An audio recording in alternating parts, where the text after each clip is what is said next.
Last week our topic led to what we are going to discuss today, to look at who the African woman was, her place in society, her position, and all that in ancient Africa, Hmm.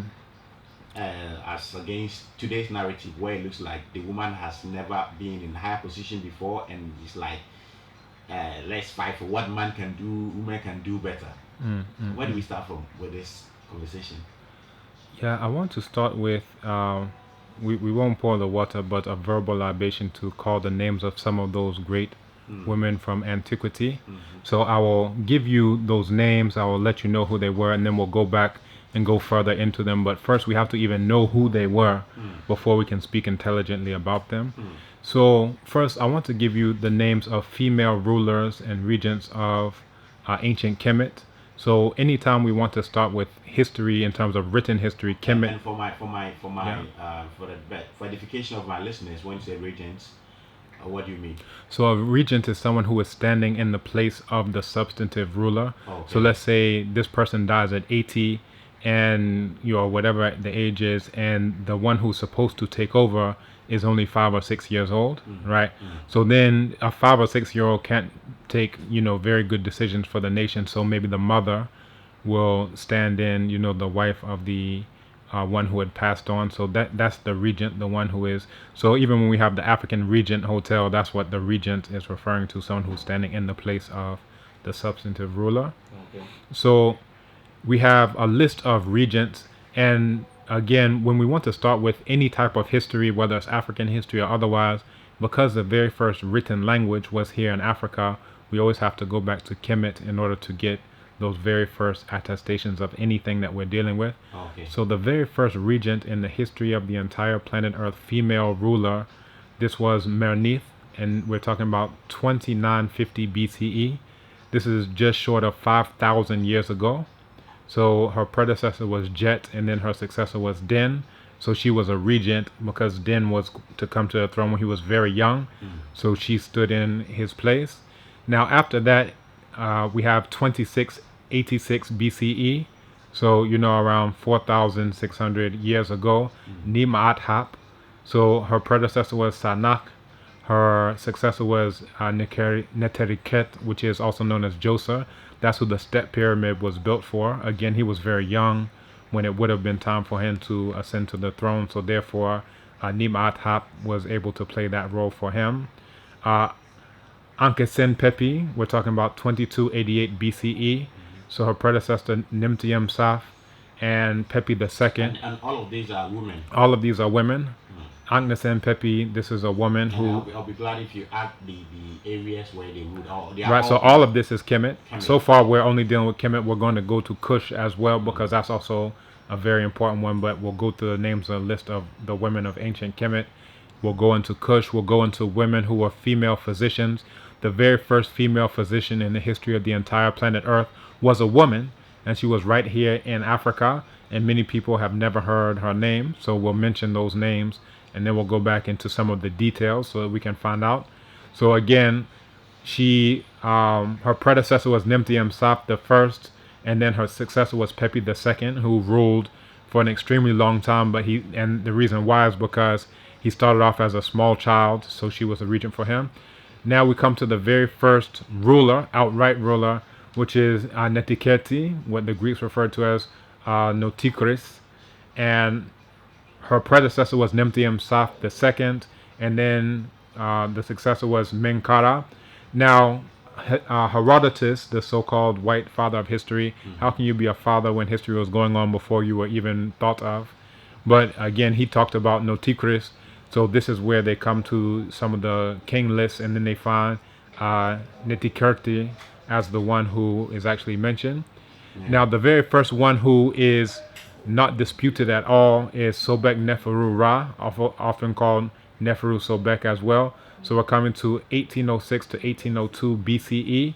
Again, we're in the period of around 4,000 years ago. So anytime you're looking at women say, oh, maybe one day we'll be the president or something, it means you don't know where you came from. And to say let's. When we say one day a woman will become president. Exactly. You don't know that you ruled over the strongest nation in the history of the entire planet Earth previously. So her predecessor was Amenemhat IV, and then she was succeeded by Amenemhat Sobekotep I. And then we have another regent, Ahotep. Now she was the regent for Amos. We've mentioned Amos before. This is the one who was able to drive out the Hyksos. The Hyksos, when you think of Hyksos, you should think about Israel. You understand? That's the Exodus, is these white Hyksos who came in as invaders and were driven out from the land of black people. So she was the regent. She was the one who stood in the place because he was to ascend the throne when he was very young. So she did that role. She ran everything all the way up until the time that he was able to take control. Another regent, Amos Nefertari, she was a regent for Amenhotep. And so again, this is all within a succeeding period. So Amos the first was the one who she was a regent for. Then immediately after, Amos the first passed on. And then you had Amos Nefertari, who was a regent for the next ruler. So that was the wife of Amos the first. And Amenhotep came very young again. Now you have Hatshepsut. That's probably the most famous one. Most people start their list at Hatshepsut, but she's number 8 out of the ones that I've listed so far. But Hatshepsut is one of the most famous ones, where she started off as a regent and then became the substantive ruler. Exactly. And had, so, you know, recently we've had a few scholars, Emmanuel Achampong came, and this other guy, you know, both of them coming out of Harvard. They said, yes, African studies started when white people came and taught a black person to read, so forth and so on. I say, this is so ridiculous, because if African studies means the study of Africa, which is what it should mean, then we actually have to start our count when, you know, places like Hatshepsut, where she went into Punt and she was studying these black people. She was talking about all the flora there, all the fauna there, you know, what the queen looked like, so forth and so on. So you have black people who are studying other black people. So if African studies means anything like the study of Africa, then we actually have to start when black people were documenting what's going on with other black people, not when white people first came and set foot, whatever. But anyway, Hatshepsut, she was doing this, and she's most famous for her expedition to Punt. So when we think about Punt, we're talking about going from Kemet, modern-day Egypt, and northern Sudan into the place which is identified with the coast of Somalia, you know, places like that, Eritrea, Somalia, that area. So again, you have black people studying other black people, interacting, trading with other black people. So that's Hatshepsut. So you had Jehuti Mes, and she was basically the regent. She started off as the regent for Jehuti Mes. He was very young, and she declared herself ruler. Now Jehuti Mes didn't like that. So that when he actually came to the time where he became the ruler, he hacked out a lot of the things that she did, other than the things that she dedicated, like temples to Amun, so forth and so on. Then we come to Neferneferu Aten. This is Akhenaten. This is the one who we often give credit for exclusionary monotheism for. So he said all the other divinities are going to be excluded. You have to deal with Aten, and the only way to Aten is through me. It's the same thing that you get in later Christianity, where they say the only way to the Father is through me. It came from this word from Akhenaten. That said, you can't go to the temple of Amen anymore. You can't go to the temple of Bastet or anyone. You have to go through me to get to Aten as the single, you know. Now, even before that, in the book of Coming Forth by Day, you have a description of Amen, the divinity Amen. When you say your prayers and you end off with Amen, you're talking about Amen, the deity from ancient Kemet. That they would say Amen is the one and only one who has no second, the one who has many arms. So again, this is the idea of what we would call in modern days monotheism, but it's not exclusionary. It's not saying, well, you can't go there, you can't go there. But that's what Akhenaten pioneered. So you had Neferneferu Aten, who came directly after Akhenaten, and then was succeeded by Smenkhara. After that, you have another regent who became ruler, Tausret. And we're talking around 1191 BCE to 1189, we're about 3,000 years ago. Then we come to non-African, you know, rulers, Cleopatra, the first Cleopatra, the seventh. Most people, they don't even know Hatshepsut. They've at least heard Cleopatra because of movies, and that's where they can show, look at white people in Kemet.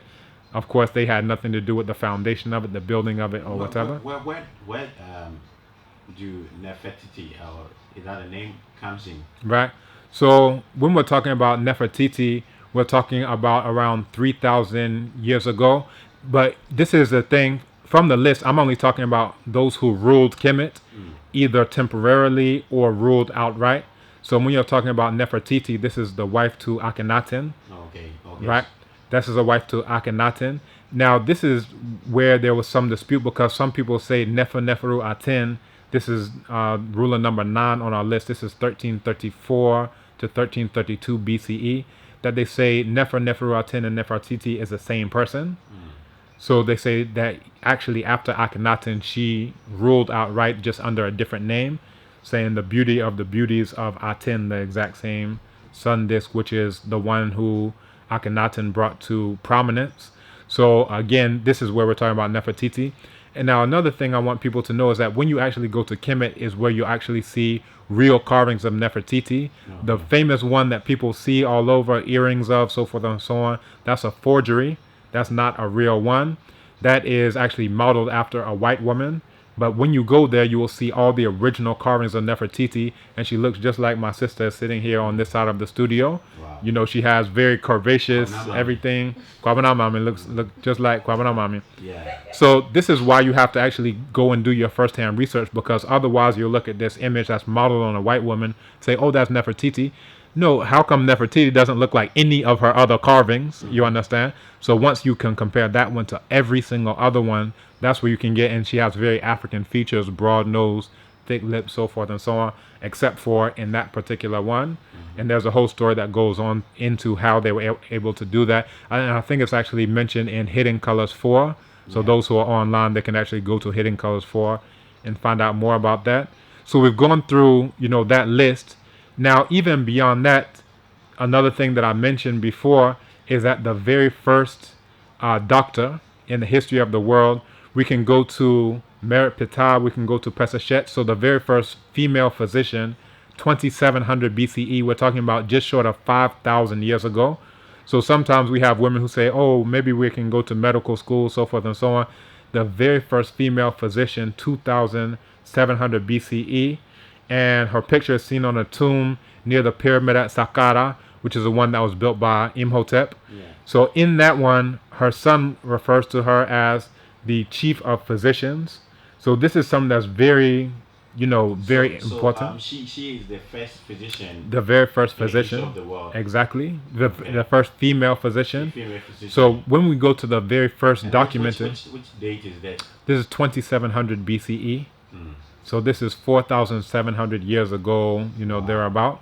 So we have to go very far back. Now, the problem with this is most people don't know anything beyond 100 years ago. Oh, the British were here, Gold Coast, whatever.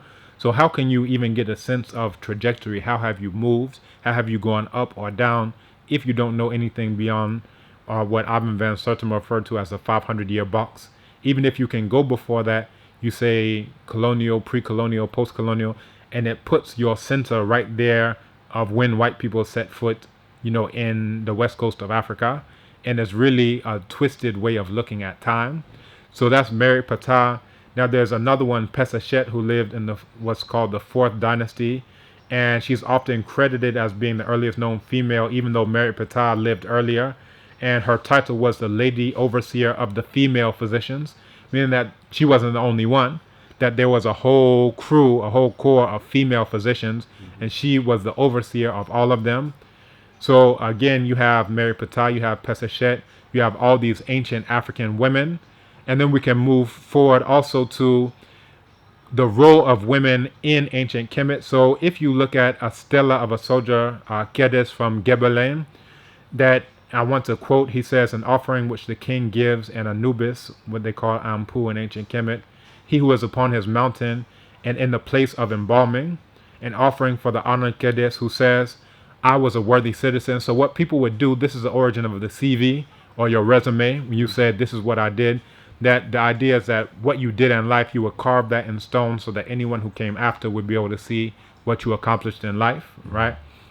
So he says, I was a worthy citizen who acted with his arm, the foremost of his whole troop. I acquired oxen and goats. I acquired granaries of upper Kemet barley. I acquired title to a great field. I made a boat of 30 cubits and a small boat that ferried the boatless in the inundation season. I acquired these in the house of my father, Iti, but it was my mother, Ebeb, who acquired them for me. I surpassed this whole town in swiftness, its Nubians and its upper people of Kemet.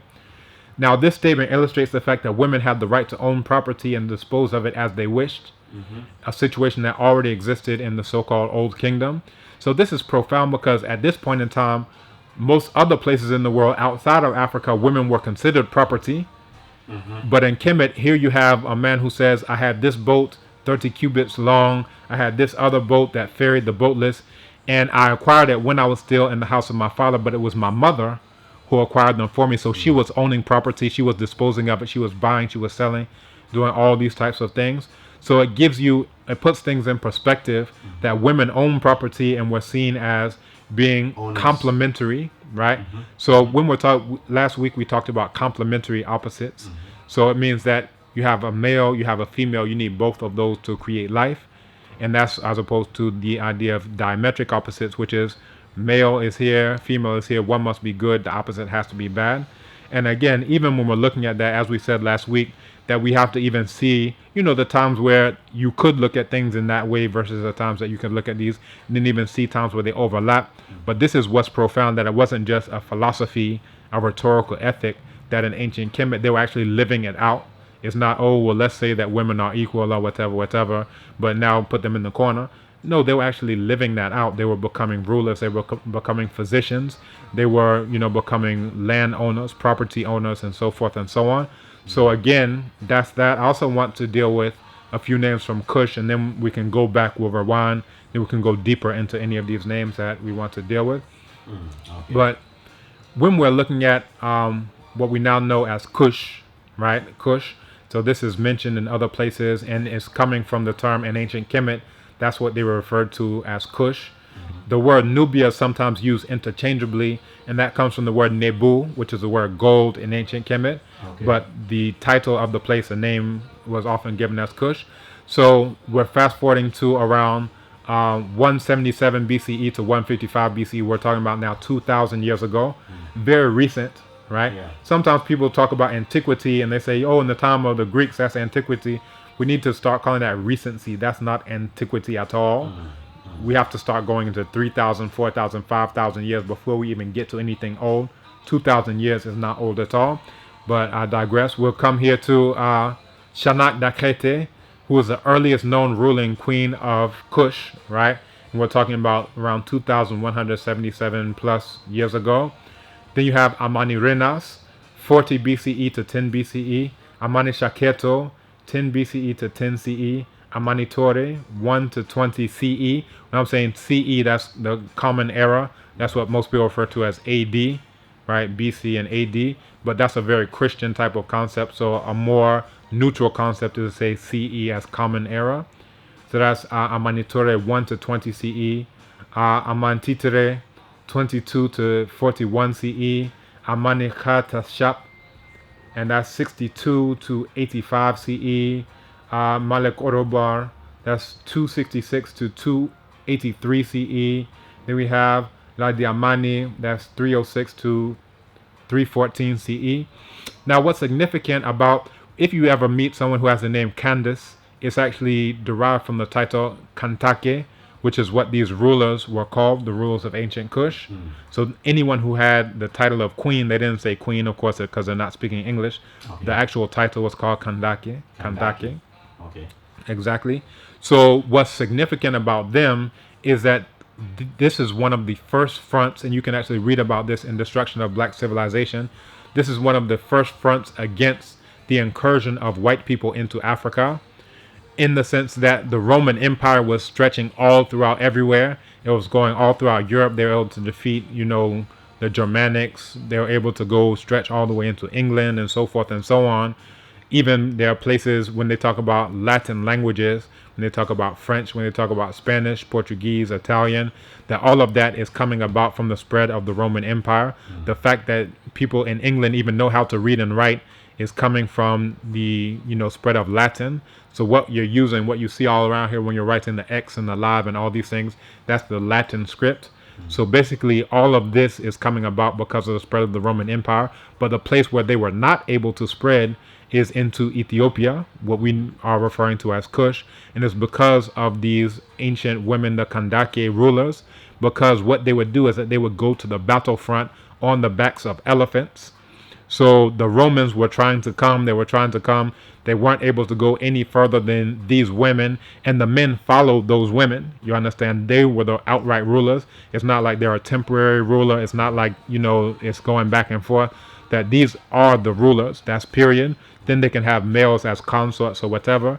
But again, there are all of these stories from recency. Again, we're not calling this antiquity. All these stories from recency of, this Roman general attempted to come there, and they came against a bulwark, a barrier that they could not go any further. So what stopped the spread of the Roman Empire in Africa were these actual women rulers. Wow. And the men were able to fight for those women because they were, again, on elephant back. You have to think at this time, this is like being in a tank and everyone else has bows and arrows. You understand?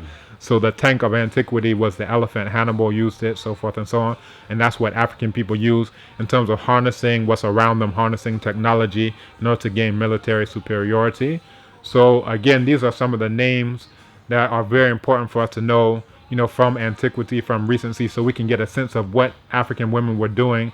And then we can also go into the realm of mythology, because when we're talking about Asar and so now I think we've Go ahead. got quite a number of names, Yes. and I want us to look at moral roles they played, right, and its significance to us today, and how it will ginger, if I'm allowed to use a word like that, our women today to see that they've done it before and they can do it again. right. One name that I want to highlight from the original list that I gave from Kemet comes from around 3,500 years ago. This is Ahotep. Ahotep.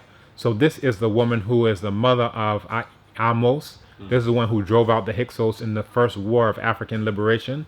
So when we talk about the liberation struggle, the independence struggle, I was just reading a open letter penned by Mugabe, his farewell letter, saying, "Black people, I tried to do this for you. You will appreciate me when I'm gone," so forth and so on.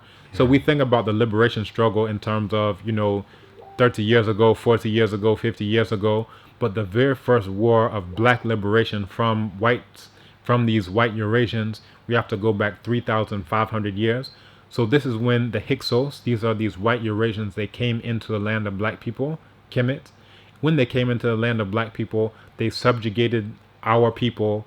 They, caused so much destruction and ruin, and that's attested on the Tekken, the obelisk of Hatshepsut, where she says, she raised up for the very first time what was ruined from the time that the Hyksos, these are these white invaders, came in and destroyed what they destroyed.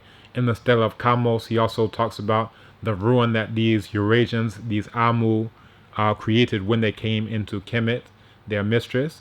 So what Ahotep did is that she was the one who first was a regent. That means that she had control of Kemet, especially Upper Kemet. When we're talking about Upper Kemet, we're talking about in the south, the place where if you go to modern day Egypt right now, that's where you find still to this day black people. Now, when you think about modern day Egypt, you think about the football team, you think about all these Arab looking people. Yeah. But once you get to Aswan in the south, especially Abu Simbel, this is where you start seeing people your complexion and my complexion. In Egypt. Yes, to this very day. So I actually have pictures, I have videos, I have photos. You go there, they say, "Oh, this is the Nubian village." It looks like every other black person that you'll see anywhere in Africa. Hair texture, complexion, so forth and so on. But the point that I'm making is that here in Upper Kemet, Ahotep was able to hold the fort and able to raise the one who won the very first war of African liberation for us. So Sekenenre, this is the father of Kamos and Yamos. He had these disputes with Ipepi. Ipepi is this white Eurasian who came in and subjugated Kemet and made all types of, demands, saying you have to shut down this hippopotamus pool, you have to do this, you have to do that. And Sekenenre was standing, firm, saying, "I won't do this, I won't do that." He was able to eventually find some type of solution for, these white folks. However, on the battlefield, you can see his skull to this day. He has a huge mace wound in his forehead, axe wound here, all types of arterial wounds, showing that he definitely died in battle.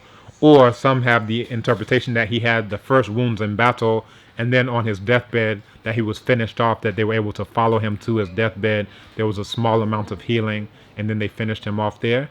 So it was left to his wife and left to his sons to complete this war of liberation.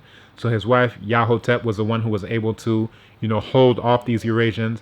Then eventually Kamos came. He ruled for a short time, 4 or 5 years, and then Yamos, that's the body that we saw, the embalmed corpse, the so-called mummy, the Sahu, as it was called, that we showed you last week. So this is the one who was able to do it. So what I'm getting at is, look at what she was able to do, not only in terms of her own rulership, but able to also raise the one who was able to get these whites out of Africa. That's the same thing in Mugabe's letter. He says, yes, I took the land back from these whites. This isn't a new thing. We were trying to take this land back from these whites going back 3,500 some odd years. But again, if we don't know the sources, then, we'll think, oh, this is a new thing, pre-colonial, post-colonial, whatever. No, it's not like that. Another name that I want to bring up is Hatshepsut. We mentioned her, briefly before, but this is the most famous and most powerful female ruler of ancient Kemet. Actually got a chance to go to Djeser. If you ever look at all of these buildings in Rome, all these columns and so forth and so on, if you go to Washington, D.C., you'll see Congress building, all these buildings that have all these columns and architecture. You'll think, oh, well, that's Roman architecture. Oh, that's Greek architecture. No, it's not. That the architect for Hatshepsut, his name was Senenmut, and he made this huge structure. It's called Djeser. We can translate that as the sacred of the sacreds. And it is a huge temple complex that's carved into the side of a mountain. This means you're not taking stone, you're not taking blocks from somewhere and building. You're saying, here is solid rock, here is a mountain. Let's carve into this mountain. And when you look at it, it is perfect in terms of perfect symmetry, perfect, all of these columns. You understand? You can go there to this day and see that. Another thing that I mentioned before was this expedition to Punt. So you can actually see that when you go to that temple to Amen, you can actually go there and see a depiction of all of these soldiers. And I took a picture in front of that mural because all those soldiers look just like me. They have locks just like me. They're about my complexion. They all have swords and knives. I said, these are my folks. It's like I just hopped out of the mural right now in order to do this.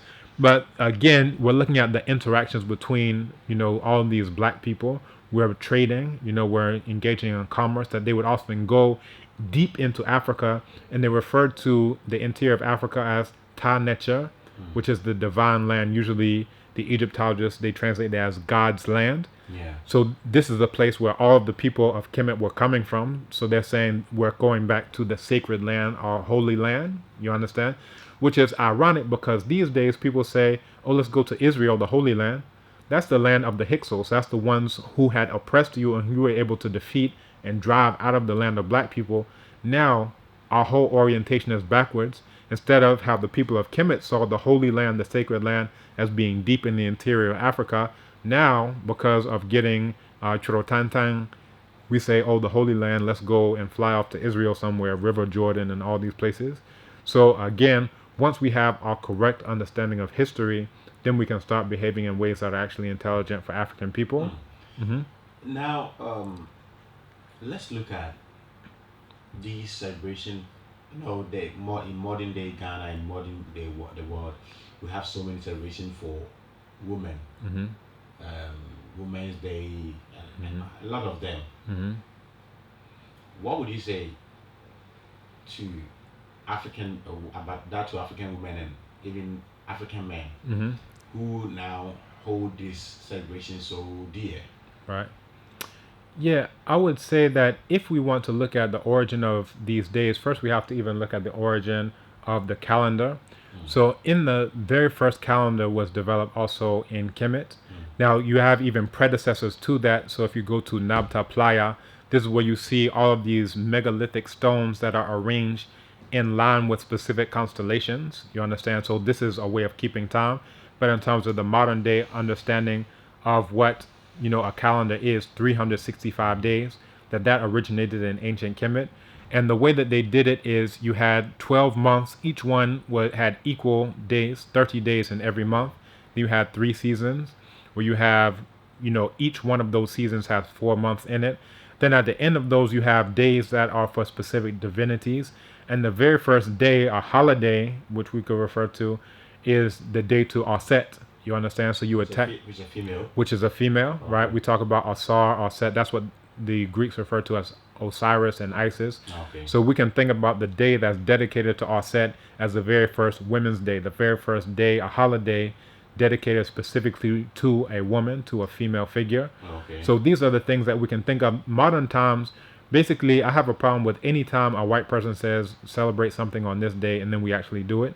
So I don't celebrate anything, whether What's it's wrong if we were doing it and now the command is coming from them by it's the same celebration? What do you dislike it?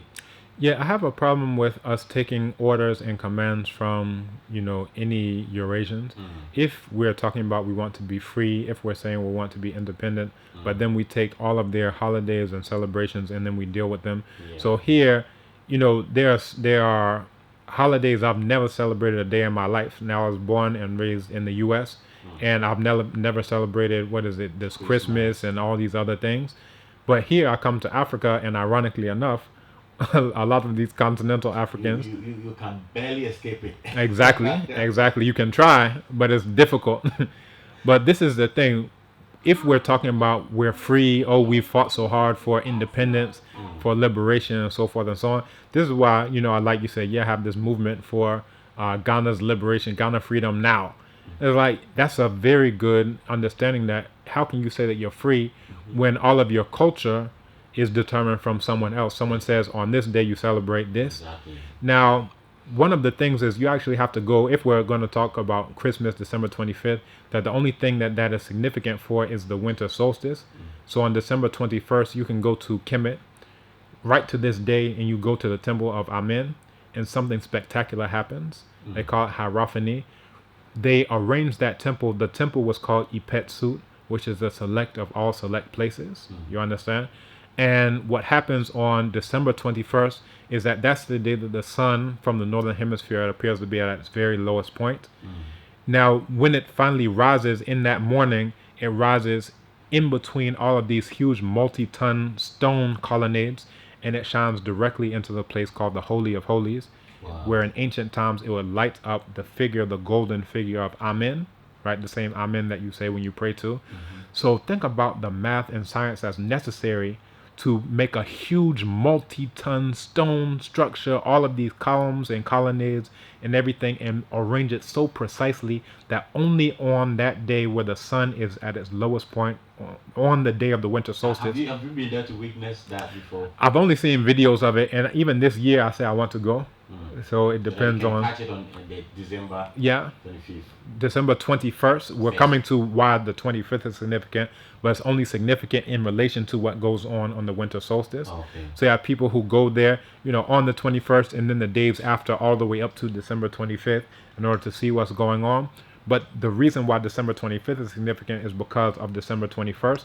So that December 21st going into the 22nd is the lowest point. And it seems to stay there for 3 days. And then on the 25th is when the sun finally rises. You understand? So this is the birth of the sun. This is where all of the stories that a lot of people celebrate December 25th and say Christmas, birth of this, birth of that. They don't understand that it's actually talking about the birth and rebirth of the sun that happens every single year. So again, when you go there, this is what you can see. And it's very profound for you to be able to observe it. I've seen the videos. I'm like, I have to go there. And what's ironic is that you'll see all of these, hundreds and hundreds of people who are right there in that temple, but very rarely do you see any black people there. Because we're too busy cutting down Christmas trees and talking about Santa Claus and so forth and so on. So if you're dealing with Santa Claus, it means that you can't deal with anything real in terms of, honoring our creator and honoring ourselves, honoring our ancestors, and the things that they did. The traffic has been our enemy, and our time is up. But before we go, somebody said that this Women's Day, that from the European people, is because they never respected women, and because when they came to Africa to learn about how we hold women in high esteem, they then copied it. And now they are also having calendars for those days. How true is that? Actually, I can't verify that on this day they saw these women being honored, and then they said, "Let's do it from there." But what's accurate there is that it's very much part of Eurasian culture not to honor women. Again, when we talk about might makes right, only the strong survive, survival of the fittest, is coming from what Sheikh Diop referred to as a northern cradle, where if we're both in a cave together and I'm stronger than you, I'm man, you're weaker than me, you're a woman, that means I'm good and you're bad. And you see that in their mythology. You see it in Adam and Eve and Samson and Delilah and everything else, fall of man, original sin. That all of that comes from a worldview where women are demonized and seen as being bad. So, that part I can definitely attest to that, yes. For the other one, it's very hard to pinpoint, all right, they saw this woman and say, on this day, we're going to, have a Mother's Day or a Women's Day or whatever. But these are the things that, we have to start from the known. And I would say we would have to do further research in order to find out, is that other thing that's suggested actually accurate? Okay. And so finally, what would you say to our women who are listening today to Right. take back their pride, Mm-hmm. but at the same time not being like, oh, okay, so we were rulers, and Mm-hmm. therefore, I mean, I want you to say something that will make them feel that they've done it before, they've been rulers, and they are teachers of the Mm-hmm. society. I Mm-hmm. was saying it before you got here, and Mm-hmm. I don't know what you will add to it Mm-hmm. to make them see who they are even Mm-hmm. today, Mm-hmm. as things has changed from female rulership to masculine rulership of this world. Finally, then we will live on. Right. There was a name of another ruler who I wasn't able to mention. She was a queen. She didn't rule outright, but her name was Queen T. She actually looked just like my wife, and I always tell my wife that. She said, "Oh," but she was very Mama Kala. Mama Kala. She looked just like Mama Kala. You'll go and see there, like, oh, this is your reincarnation. You are back. So she was an influential queen who was the first to appear on records of official acts, and she also carried on diplomatic correspondence even after the death of her husband, Amenhotep Hekawaset, known as Amenhotep III. So she and other highly influential queens, I didn't even mention these other ones who were just queens. I only mentioned those who were outright rulers or regents. But there are so many because you have all of these queens who wielded great power, in ancient times. The thing that I would say right now is, if a white man says on this day you're supposed to celebrate women, if a white man says on this day you're supposed to celebrate mothers, you have to start asking yourself, why are they doing that? Is it a Hallmark card company thing where they want to, get money, or they want to sell you chocolates, or they want to sell you flowers and roses and whatever? That first we have to be self-directed. Who says that only on one day can you honor your mother? You understand? That's That's it. exactly that. It's so backwards to think only on one day can you honor women. In ancient times, Just like every our day. ancestors noticed that it's only on Sunday that they go to church and they have their peace of mind. So they call them Akwasi Abroni. I. So this is, a very profound observation. Who says that only on one day? Because even that is a bit antithetical to the idea that, okay, you can do something, but every single day can be a day in which you speak to your mother, you honor your mother, you can give her a gift. But if you say, oh, only on this day can I do it, it's basically falling into a trap of still being directed from the outside, even though you're supposed to have independence. So celebrate women every day, celebrate your wife, celebrate your mother, celebrate your daughter, because again, when we're talking about compliments, it means that you cannot create life by yourself as a man. But then by the same token, it's not, oh, well, therefore, let's just switch it up and say now women is good and women is good and man is bad. No, that's still missing the point. The idea is that we need each other. So masculine and feminine, we need each other in order to create life, in order to be a representation of the creator here on this earth. All right, Doc. Well, thank you so much for coming through. I think maybe next week we'll do a bit of this before we go into whatever topic that we'll be discussing next week, so that we will complete this topic. So our listeners out there, forgive us. It's traffic, it's traffic, and next week we'll amend. We'll add up to the topic for us to know where our women stands, and we the man, as Doc said, we shouldn't wait for Mother's Day before we appreciate our mothers. We shouldn't wait for International Women's Day before we appreciate any woman in our life. Let's make it every day. And now, the women too, what I'll say is that listening to all the history that Doc has given us, and the great things that you've done in terms of rulership and all that, never and ever feel like you are now going to fight for your right in society already. Even as men are ruling, without you, the society will be something that we can't talk about. And just like our president is saying that Ghana can accept gayism when people start agitating for it, which is so unfortunate. Next week we'll talk about that. No So problem. all the women listening out there, Jewako, this one goes out to you from Shaggy, Strength of a Woman.